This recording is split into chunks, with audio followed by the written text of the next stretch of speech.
Sir, দুর্নীতি দমন commission দুদক আপনার নামে এক টোকেন নোটিশ পাঠিয়েছে।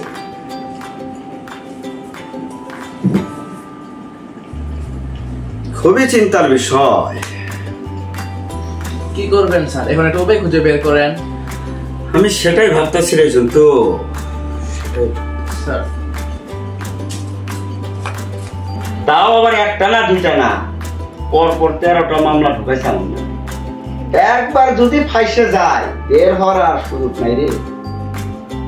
এত চিন্তা করেন না চেয়ারম্যান সাহেব, 13টা মামলা 13 বস্তা টাকা মেরে যে মামলা দিসনি।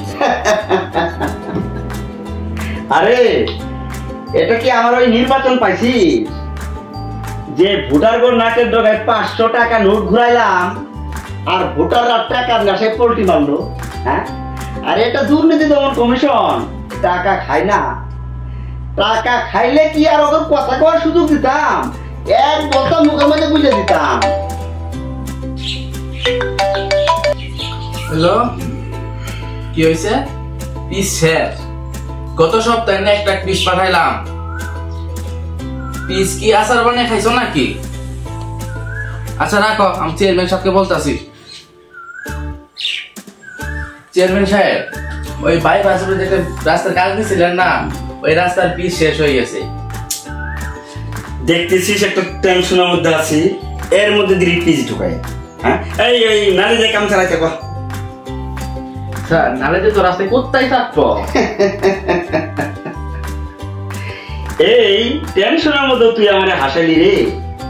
আমার সাথে থাকে তুই কি শিখেছিস?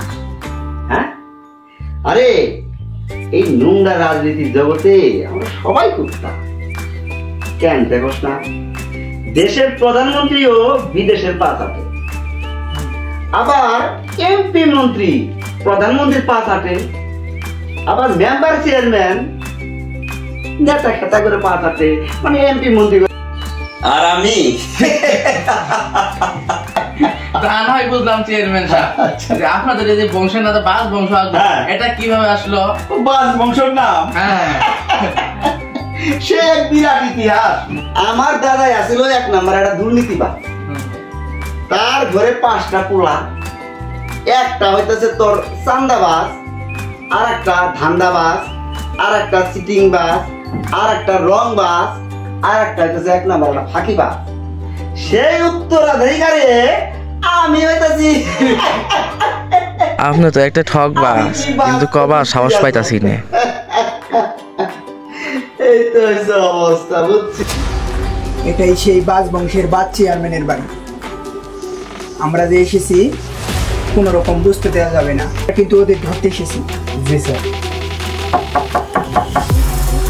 এ বাড়িতে কেউ আছেন? বাসায় কেউ আছেন?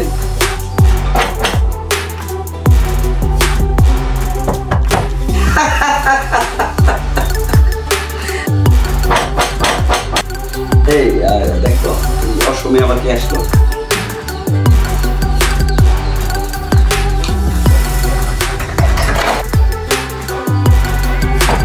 স্যার, পুলিশ এসে পালান তাড়াতাড়ি।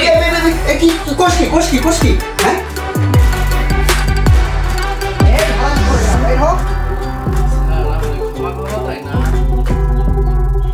চুপ, তোরাই সেই বাদ বংশের লোকেরা।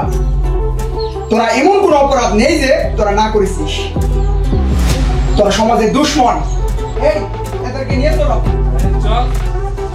আমি আজ থেকে তওবা করলাম, আমি আর কোনো দুর্নীতি কাজে জড়াবো না, এবং অন্য যেন দুর্নীতি না করতে পারে সেদিক দিয়ে আমরা সমাজকে সচেতন করে তুলবো। ঠিক আছে, সবাই আমরা আজকে থেকে একসাথে বলি দুর্নীতিকে না বলুন।